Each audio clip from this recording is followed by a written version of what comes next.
আর্থিক বিবরণী বা জাবেদা করার সময় আমাদের একটা কমন টার্ম প্রায় লক্ষ্য করা যায়, সেটা হচ্ছে বিনামূল্যে পণ্য বিতরণ।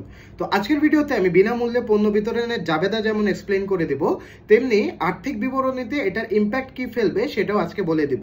তো বিনামূল্যে পণ্য বিতরণ বলতে আমরা কি বুঝি?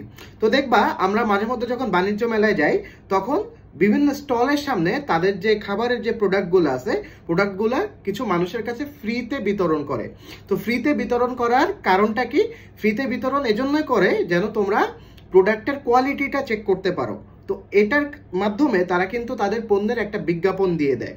হ্যাঁ, তো এটাই হচ্ছে বিনামূল্যে পণ্য বিতরণ। তো বিনামূল্যে পণ্য বিতরণ এক ধরনের বিজ্ঞাপন, তাই এটা জাবেদা হচ্ছে বিজ্ঞাপন খরচ হিসাব ডেবিট এবং তোমার ক্রয় হিসাব ক্রেডিট। তো ক্রয় হিসাব কেন ক্রেডিট হলো ভাইয়া?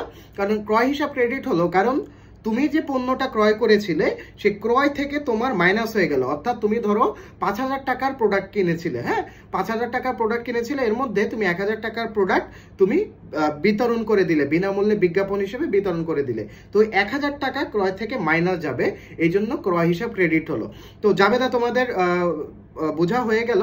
এখন দেখো বিনামূল্যে পণ্য বিতরণটা আমার আর্থিক বিবরণীতে কি কি প্রভাব ফেলে। তো আমার জাবেদা কি কি বললাম? বিজ্ঞাপন হিসাব ডেবিট। তো বিনামূল্যে পণ্য বিতরণ এক ধরনের কি হিসাব? বিজ্ঞাপন হিসাব, তাই না? তো এটা একটা বিজ্ঞাপন হিসাব, প্রায় প্লাস হচ্ছে আমার ক্রয় ইম্প্যাক্ট ফেলবে। তাই বিনামূল্যে পণ্য বিতরণটা আমার ক্রয় থেকে মাইনাস দিয়ে দেখাতে হয়।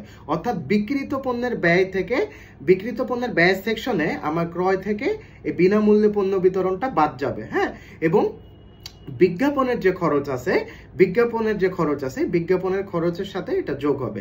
তো আশা করি বিনামূল্যে পণ্য বিতরণের জাবেদা এবং সমন্বয় দুটো তোমরা বুঝতে পেরেছো।